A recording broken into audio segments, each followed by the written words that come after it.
Ok, mm, ¿se ve en pantalla completa? Sí, Va, Sí. entonces, bueno, ya como saben, vamos con las preguntas de repaso. El tema es neumotórax. Entonces, la primera pregunta sería, ¿cuál es el riesgo de un neumotórax traumático oculto?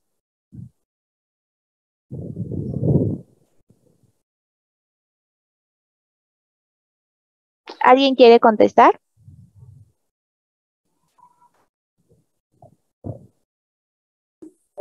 Yo.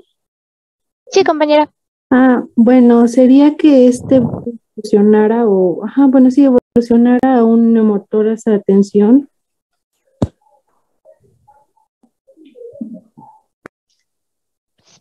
Bueno, se puede convertir en un neumotórax hipertensivo luego de los primeros minutos, sobre todo con la asistencia respiratoria mecánica, porque recuerden que si nosotros no las tenemos, bueno, no ponemos la presión adecuada, correcta, podemos aumentar más la presión y pues termina convirtiéndose en un neumotórax hipertensivo, por lo mismo del gasto cardíaco. Ahora, ¿cuál es la relación del EPOC y el neumotórax?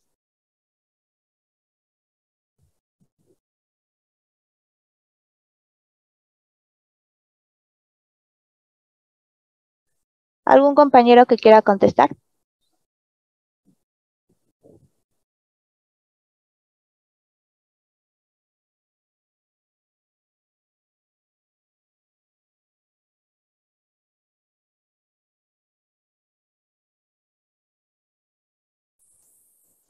Yo.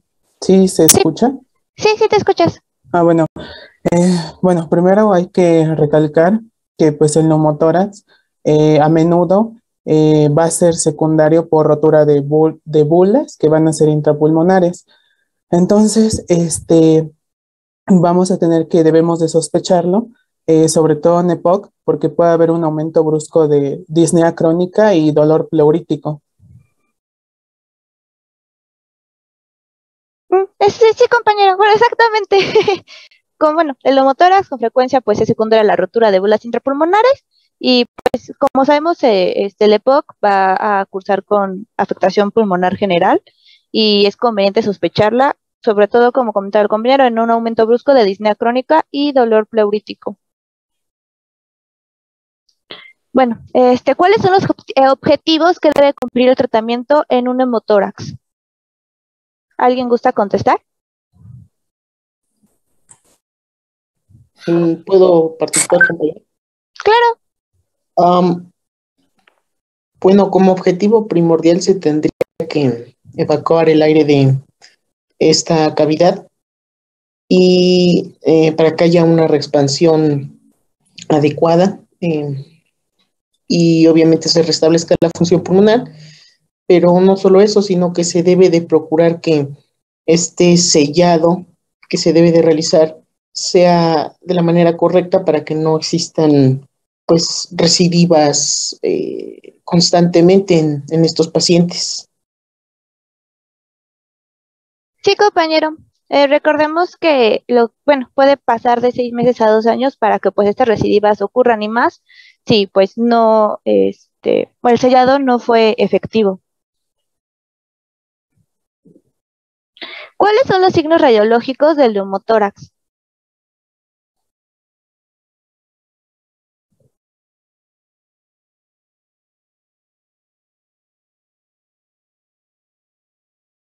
¿Alguien quiere contestarla?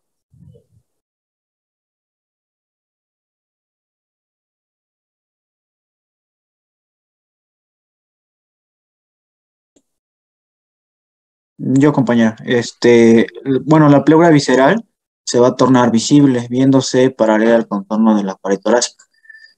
Y bueno, si no se va a observar un trauma vascular en el espacio distal a la pleura visceral, y también tenemos la presencia de niveles hidroaéreos en la interfase del espacio pleural. Y también también se presenta, mejor dicho, aplanamiento o descenso del hemidiafragma. Sí, exacto. Nada más que no es trauma vascular. O sea, se refiere a que no hay trauma vascular, no se ve como vulgarmente el arbolito, pues. Ah, ok. Sí. Ahora bien, en un paciente con clínica de dolor de carácter pleurítico y disnea de aparición súbita, sin antecedentes respiratorios de interés en un centro de salud, le hace una radiografía de tórax AP en inspiración normal. En la exploración, la auscultación es normal. ¿Cuál es la actitud más correcta a seguir?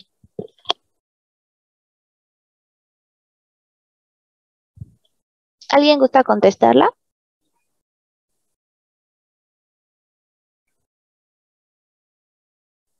Yo. Chipi. Sería una radiografía con expiración forzada. Sí, compañera. Recuerden que pues lo que son las radiografías en posición de pie, pues vamos a optimizar la visualización del neumotórax y sobre todo las expiradas van a identificar pequeños neumotórax que en las inspiradas no se ven. Entonces, pues por eso se repetiría la radiografía, pero ahora en expiración forzada.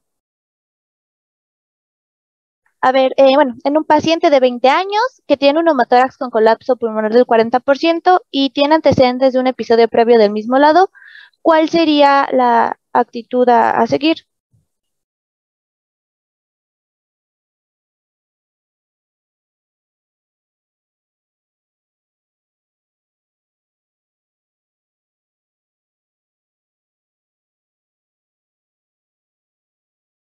¿Alguien quiere contestarla?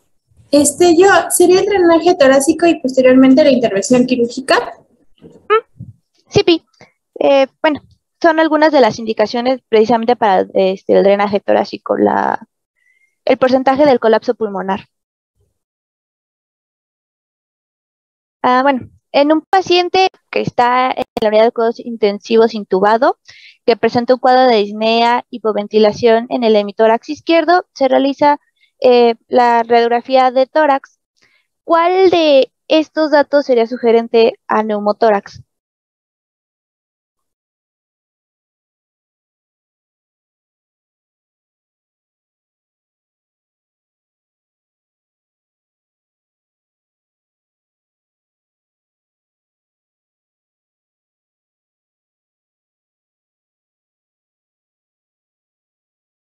¿Alguien gusta contestarla? Tenemos como opciones infiltrado apical, signo de la silueta en región apical, hiperclaridad localizada, pinzamiento del seno costofrénico o el engrosamiento iliar. Aquí está. Ahí está.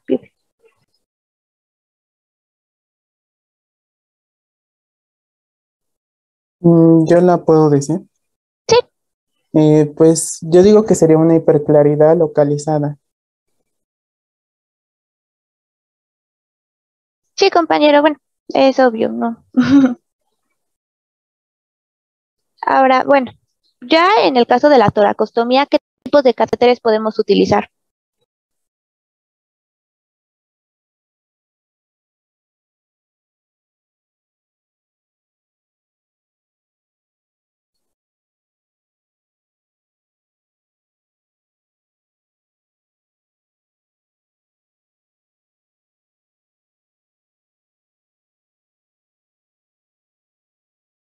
¿Alguien quiere contestarla? Aquí están, de hecho, los catéteres, nada más es darle un nombre.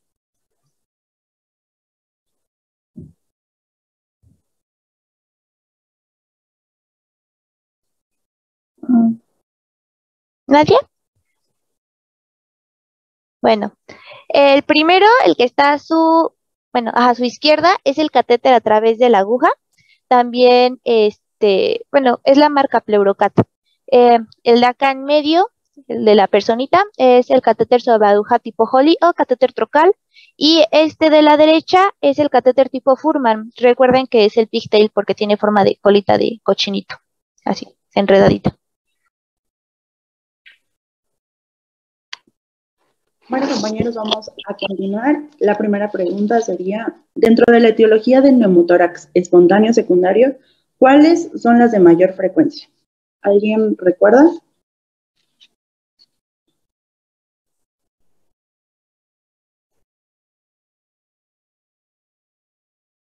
¿Alguien? Son varias, pero hay una precisamente que es muy importante Incluso ahorita nuestra compañera Diana la mencionó, pero hay aparte otras.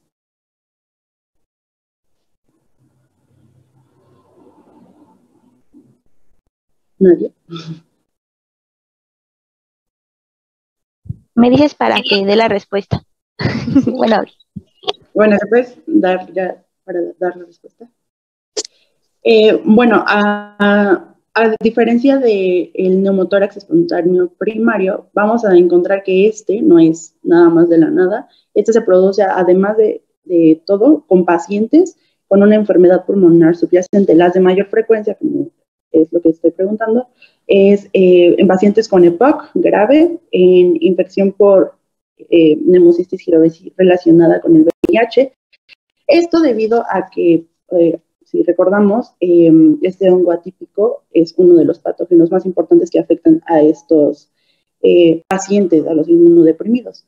Obviamente, gracias al tratamiento de antirretrovirales ha disminuido, pero aún así es una de las de mayor frecuencia. También vamos a encontrar fibrosis quística y cualquier otra enfermedad parenquimatosa pulmonar subyacente. Va desde asma hasta muchas otras más. Siguiente, por favor. Ok. ¿Cuáles son los principales hallazgos físicos en un neumotórax? Ahorita Diana les preguntó los radiológicos y ahora los físicos. Son tres muy importantes. ¿Alguien? Ausencia de frémito táctil al tacto. Ajá, claro. Hiperresonancia a la percusión y disminución de los ruidos respiratorios. Perfecto. Perfecto. ¿Puedes dar la respuesta, por favor, Diana? Exacto, así como decía nuestro compañero, estos van a ser los tres hallazgos principales en un neumotórax. Obviamente el paciente va a llegar con los primeros síntomas, que son los más importantes, dolor y disnea, si recordamos, pero ya, pues obviamente, viendo al paciente y revisándolo, vamos a encontrar estos tres hallazgos, y son los que más se caracterizan cuando hay un neumotórax. Obviamente por el aumento de aire. Siguiente, por favor. ¿Cuáles son los principales problemas al tratar el neumotórax?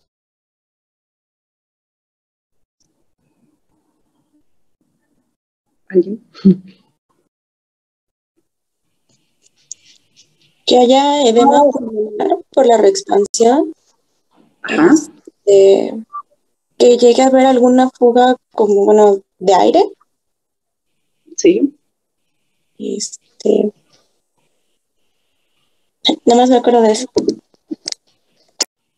Perfecto. ¿Alguien más se acuerda? Hay uno más, pero ¿alguien más se acuerda de eso? ¿De alguna otra? ¿O ya damos la respuesta? El pulmón no se reexpande. Perfecto. Sí. ¿Puedes mostrar las respuestas? Exactamente. Va a haber fugas de aire. También se puede deber debido a cómo coloquemos el tubo torácico, puede estar mal sellado o cosas así, o también pues obviamente debido a la pérdida continua de aire en los pulmones dentro del espacio pleural. De hecho es más común en el neumotórax secundario, espontáneo secundario. Vamos a tener también fracaso de la expansión del pulmón y, como dijo nuestra compañera, edema pulmonar por reexpansión. Esto debido pues a que si pasa más de 2 días el pulmón colapsado y lo volvemos a poner con presión negativa, obviamente pues va a haber un edema pulmonar. Siguiente, por favor.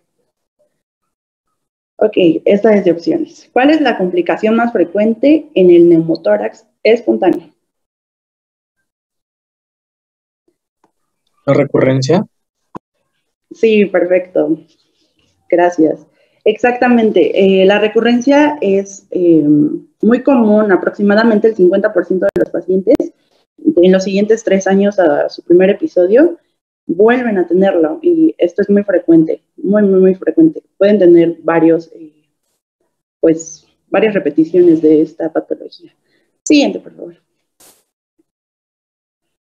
Ahora, de acuerdo a lo que dijimos en la pregunta pasada, que es muy frecuente que vuelva, para la prevención de recidivas de neumotórax, ¿cuál es el mejor procedimiento y sus indicaciones?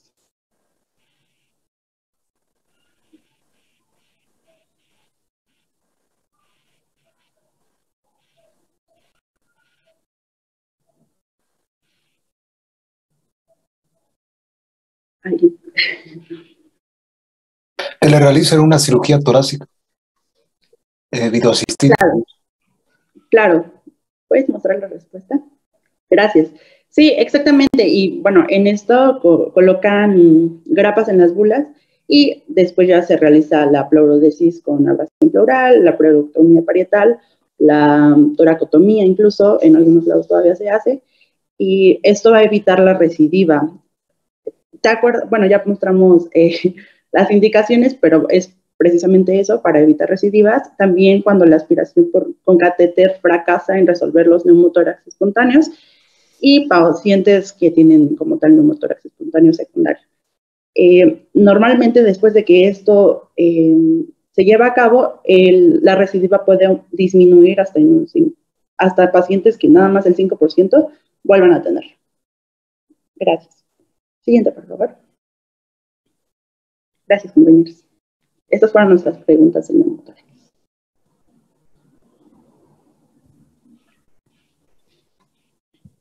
¿Algún otro comentario, duda o pregunta con respecto al neumotórax atención?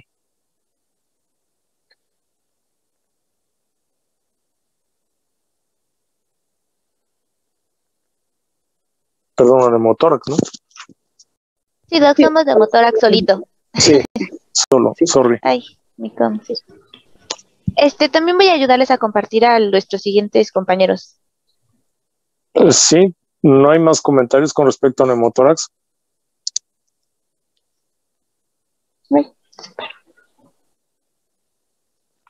Pues entonces proyecta lo de neumotórax atención, ¿no?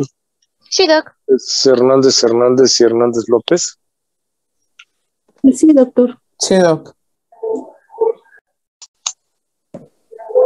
Ok, bueno, vamos a continuar con las preguntas de neumotórax atención. La siguiente, por favor. Okay. La primera pregunta sería, ¿cuál es la definición de un neumotórax atención? ¿Alguno de ustedes quiere participar?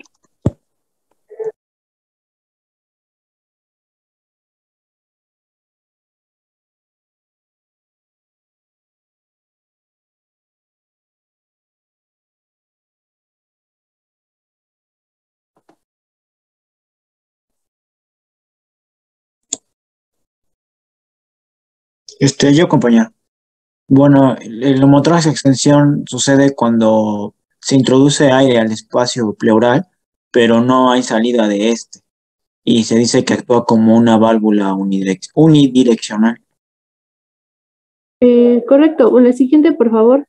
Bueno, sí, completando con la información del compañero, pues recordando que esta acumulación de aire que va a estar dentro de la cavidad pleural, pues va a llevar a que haya un aumento de la presión intrapleural. La siguiente, por favor. Ok. La siguiente pregunta es, ¿cuál es la etiología de un neumotórax atención? A. Mecanismos traumáticos de tórax, iatrogenia por parte del médico. B. Colocación de un catéter venoso central. C. Complicación de un neumotórax espontáneo. O de todas las anteriores.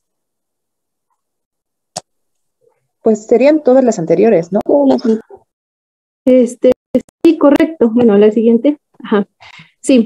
Recordando que la etiología o las causas, pues sí, son por mecanismos traumáticos de tórax, ya sea abierto o cerrado, por iatrogenia por parte del médico, en este caso por un barotrauma, en el caso de una ventilación mecánica mal adecuada. Y no sé si recuerdan también que les mencioné en la exposición que la colocación de un catéter venoso central aumentaba la incidencia si se realizaba varias veces. Pero sí, todas son correctas. La siguiente, por favor. ¿Cuál es la fisiología de un neumotórax atención? ¿Alguien quisiera contestar?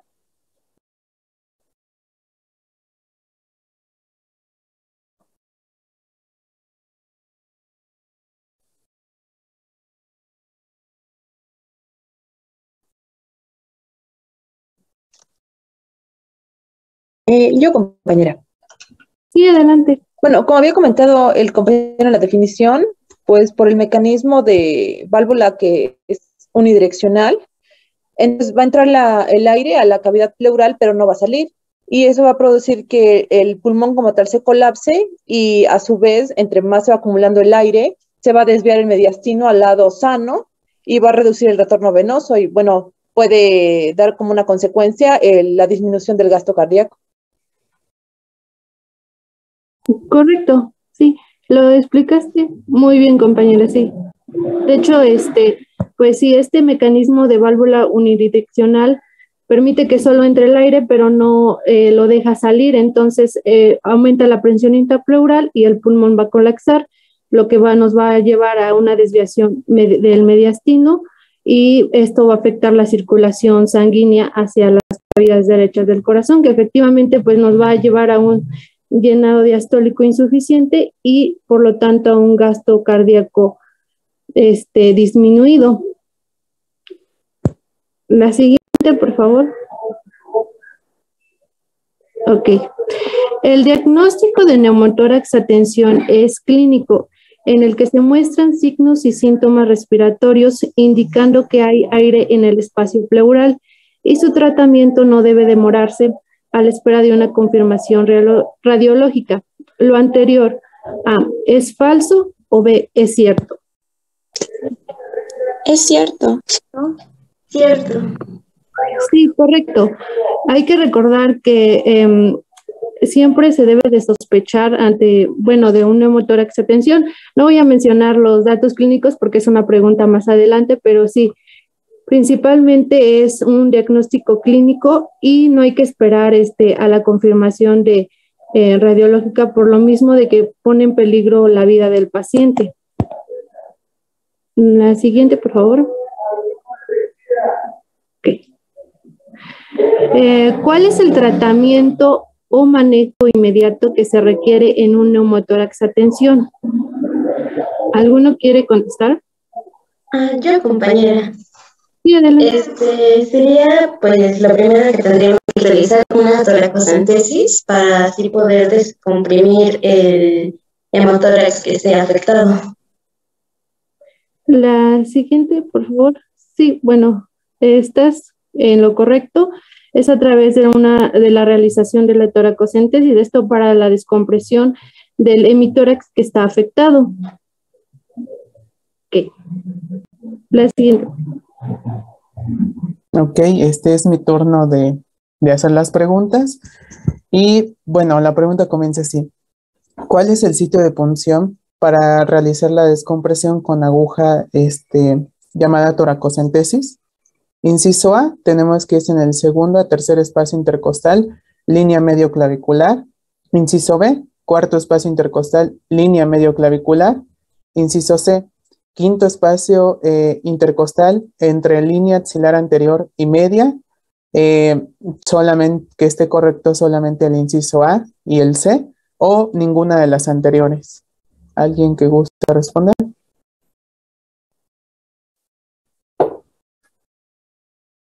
Sería solo A y C.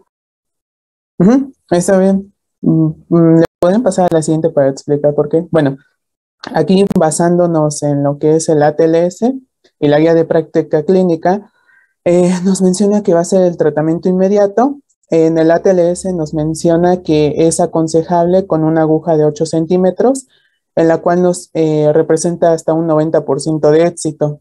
Esto es en el ATLS de la 9ª edición y nos dice que es en el segundo a tercer espacio intercostal, línea medio clavicular. Esto sobre el borde de la tercera costilla para no dañar el paquete neurovascular.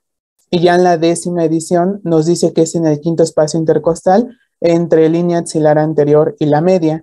Y pues bueno, acá tenemos la imagen que ilustra dónde va a llevarse a cabo como tal la punción. Y también la guía de práctica clínica acá mismo nos dice que se recomienda realizar esta toracocentesis en el segundo espacio intercostal, línea medio clavicular, del lado afectado, pero acá nos dice que sea con un catéter de 6.5 centímetros de longitud. Si se dan cuenta, o sea, la respuesta está correcta.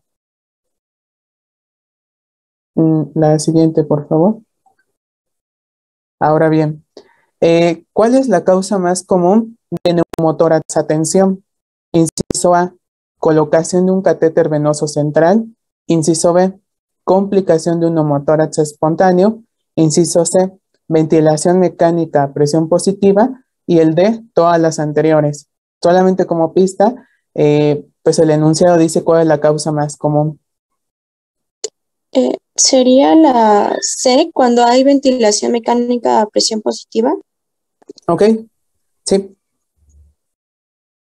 Ok, y acá mismo el manual del ATLS nos dice que es cuando el paciente está con ventilación mecánica a presión positiva, lo cual pues nos va a llevar a causar que se dañe mucho más la pleura visceral. La siguiente. Bueno, la siguiente pregunta es, ¿cuáles son los datos clínicos de neumotórax a tensión en base a la guía de práctica clínica y el ATLS? ¿Alguien nos recuerda?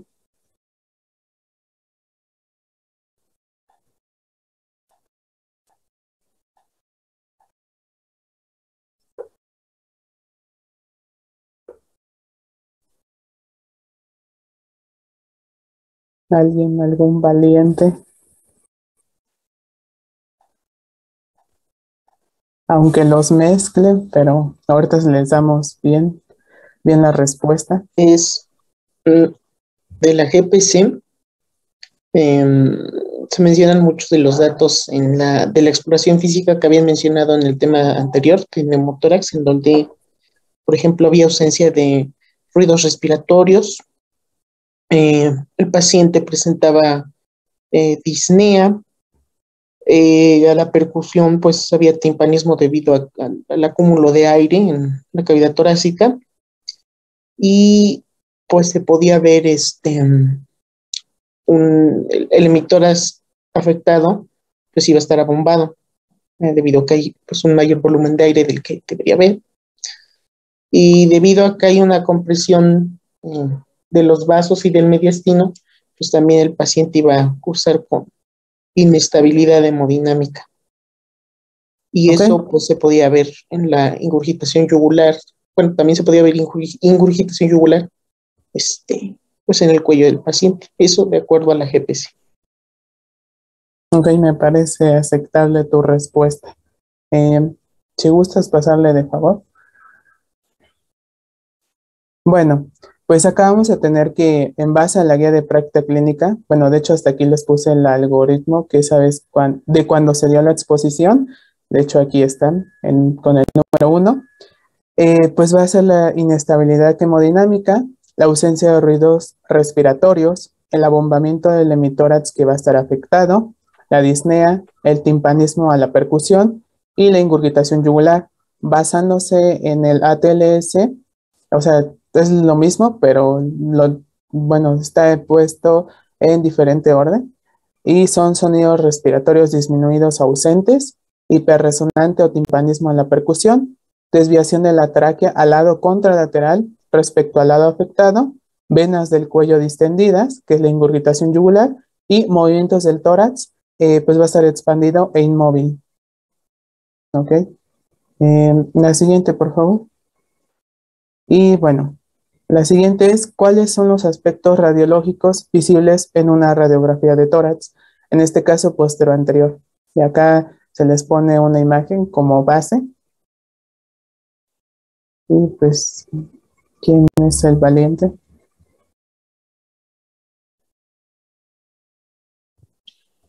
Sí, si quieres te la contesto yo. Sí, okay. Bueno, ya habíamos visto casi hiperclaridad, sin trama vascular, siempre del lado afectado. Se va a ver el margencito del pulmón. También puede haber desplazamiento mediastinal. El aumento del trama del lado contralateral y creo que me faltan unas. Ay, el diafragma abatido. Y creo que ya, o no sé si me falten. Sí, está bien. Pasamos a la siguiente para que lo expliquemos, por favor.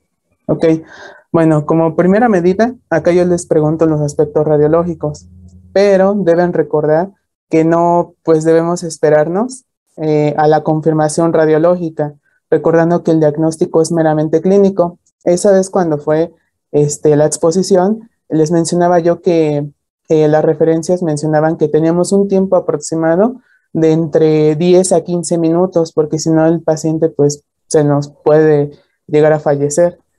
Pero en caso de que en este caso es una radiografía de tórax póstero-anterior, se le pide al paciente que realice una expiración forzada y lo que esperamos observar, pues sí, es una hiperclaridad sin trama vascular del lado afectado.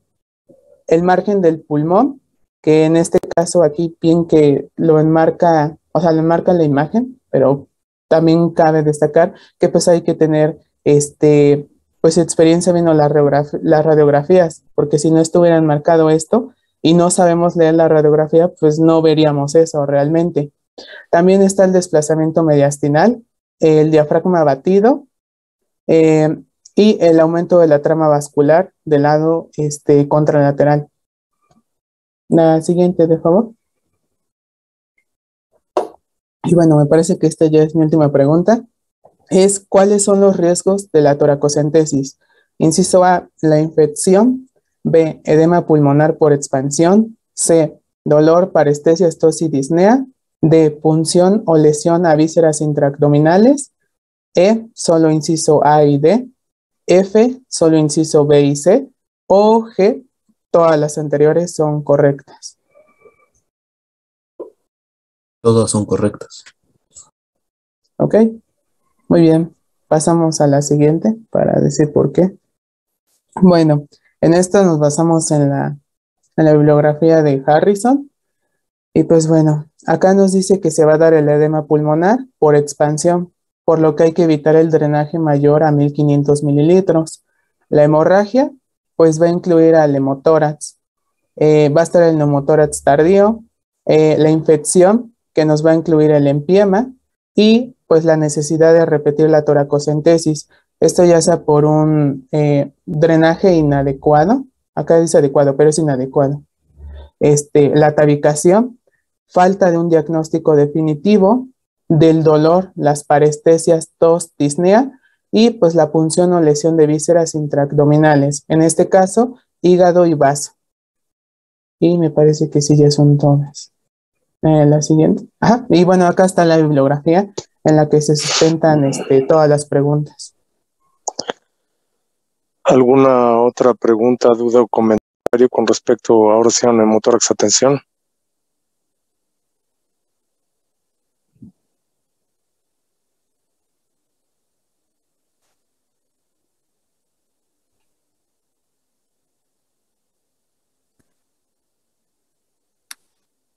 Parece ser que no, ¿verdad? No, doctor. Bueno, aquí lo dejamos por el día de hoy. Mañana continuamos con los siguientes temas. Que pasen buena tarde.